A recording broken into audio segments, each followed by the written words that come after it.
السلام عليكم بنات، كي دايرين؟ لاباس عليكم؟ مزيانين بخير؟ نتمنى تكونوا في احسن الاحوال. ونلقاكم فيديو ديال اليوم بالف الف خير. مرحبا بكم مره اخرى عندي في قناتكم قناه بسمه، فيديو جديد ووصفه جديده. اليوم ان شاء الله في هذا الفيديو هذا جيت نشارك معكم واحد الوصفه سهله وبسيطه اللي هي لي بات بالدجاج وشامبينيون صوص بلونش. صراحه كيجيو بنانه، البنات يستحقوا انكم تجربوهم. وبلا ما نطول عليكم البنات ندوزو المقادير وطريقه التحضير. كنتمنى لكم فرجه ممتعه. بالنسبه للمقادير اللي غادي نحتاجوها لهذا الوصفه هذه، اول حاجه عندي هنا واحد الكميه ديال الشامبينيون اللي سبق لي قشرته ونقيته بهذه الطريقه هذه كيف كتشوفوا. ممكن تستعملوا المعلب الا ما عندكمش. عندي هنايا شويه ديال الزعتر، عندي هنايا شويه ديال المعدنوس، عندي هنايا شويه ديال الزبده، واحد طرف ديال الزبده، واحد الدرس ديال الثومه كبير، الا كانوا صغار من الاحسن يكونوا جوج. عندي واحد الحبه ديال البصله صغيره، عندي واحد الكميه من الدجاج مقطعه على هذا الشكل هذا مربعات. غنحتاج زيت الزيتون، الكريمه، الملح. غادي نحتاج هنا الفرماج، استعملوا اي نوع متوفر عندكم في المنزل. وعندي هنايا لي بات، انا استعملت هاد النوعيه هذه، استعملوا اي وحده متوفره عندكم في المنزل. وبالنسبه للعطريه غادي نديروا الابزار وسكينجبير. ودابا البنات غندوزو لطريقه التحضير. هنا البنات خديت كميله، درت فيها الماء غليان، زدت عليها شويه ديال الزيت العاديه، ودرت هنا شويه ديال الملحه. دابا غندير لي بات ديالي يتسلقوا. استعملوا الكميه اللي غادي تكفيكم. انا هنايا غادي ندير الكميه اللي غتقدني ل3 ديال الناس، وانتوما عينكم ميزانكم ضاعفوا المقادير بطبيعه الحال. صافي غادي نخلي لي بات ديالي يوجدوا وغادي ندوز نوجد لاصوص. هنا خديت المقله اللي غنوجد فيها لاصوص، درت فيها شويه ديال زيت الزيتون، زدت عليها داك الطرف ديال الزبده، تقريبا واحد المعلقه كبيره ديال الزبده. غادي نحك عليها داك الطرس ديال الثومه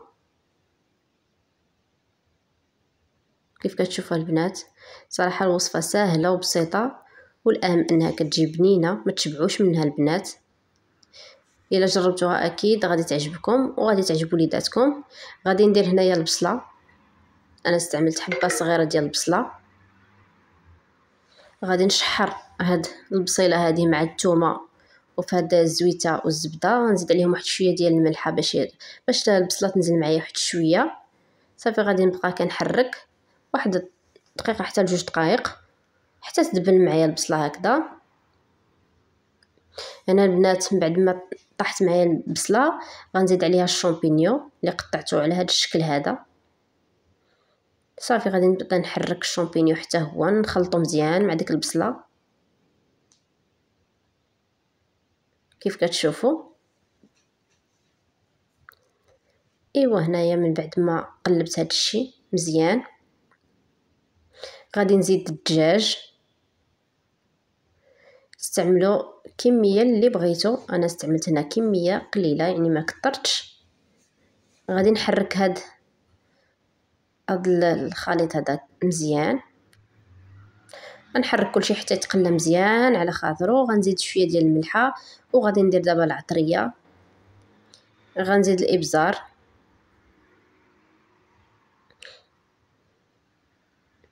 وغنزيد سكينجبير.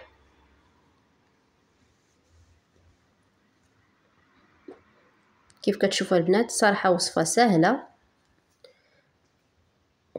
وبسيطه بزاف البنات، ما فيهاش خدمه كثيره، كتوجد دغيا. بالنسبه للشامبينيون ولا ما عندكمش هذا الطريق عوضوه يعني ديال الحك ماشي مشكل، النتيجه وحده. صافي غادي نبدا كنحرك وغادي نخلط هاد المكونات كامله. اخر حاجه غنزيدها هي الزعتر، استعملوا واحد الكميه لا باس بها من الزعتر. صافي غنحكو هكا بين يديا. صافي غادي نحرك كلشي المكونات. هنا النار متوسطه يعني ماشي عاليه باش ما تحرقش معكم هاد الشرموله هذه. صافي البنات هنا غادي نغطي على الشرموله ديالي حتى توجد ليا، ونرجع لكم البنات من بعد ما تكون وجدات ليا. هنا البنات من بعد ما طابت الشرموله، طاب داك الشامبينيون والدجاج والبصله، تقلاو مزيان. ضروري ما تبقاو تحركوهم مره يعني ما تغفلوش عليهم باش ما يتحرقوش. هنا غادي نزيد الكريمه، الا ما عندكمش الكريمه ممكن ديروا معلقه ديال الطحين وتزيدوا عليها كاس ديال الحليب، يعني تعوضوها بالكريمه. صافي هنايا غادي نزيد لي باط. غنزيد اول حاجه غنزيدها هي الفرماج. استعملوا كيف قلت لكم اي نوع عندكم في الدار تقدروا ديروه. غادي ندير هنايا واحد شويه من داك الماء اللي طابت فيه المقرونيه، وغادي نحرك كل شيء. واخر حاجه غنزيدها هنا الربيع المعدنوس. من الاحسن الا كان طري، من الاحسن ما كانش ديروا غير هذا. حتى انا عندي غير هذا في الثلاجه هو اللي درت. صافي هنا غادي نزيد لي باط اللي من بعد ما تسلقوا ليا بردتهم بشويه ديال الماء بارد باش نوقف لهم الطياب. وغادي نحرك كل شيء حتى يتخلط هادشي مع بعضياتو وديك لاصوص تدخل مزيان في لي باط. غادي نسد على لي باط ديالي نخليهم واحد شويه حتى يتشربوا مزيان ديك لاصوص، ونرجعوا باش نشوفوا الشكل النهائي ديالهم. وهذا هو البنات الشكل النهائي ديال لي باط ديالنا بالشامبينيون صوص بلونش والدجاج. صراحه كيجيو بنان البنات، كيجيو معلكين بداك الفرماج. يستحقوا انكم تجربوهم. نتمنى البنات الفيديو ديال اليوم يكون نال اعجابكم، والوصفه ايضا تكون عجباتكم، تجيكم سهله وتجربوها في المنازل ديالكم. ما تنساوش البنات الى عجبكم الفيديو ديالي بارطاجيوه مع الاهل والاصدقاء باش تعم الفائده. والى اللقاء البنات، وتهلاو لي فراسكم الى فيديو قادم ان شاء الله.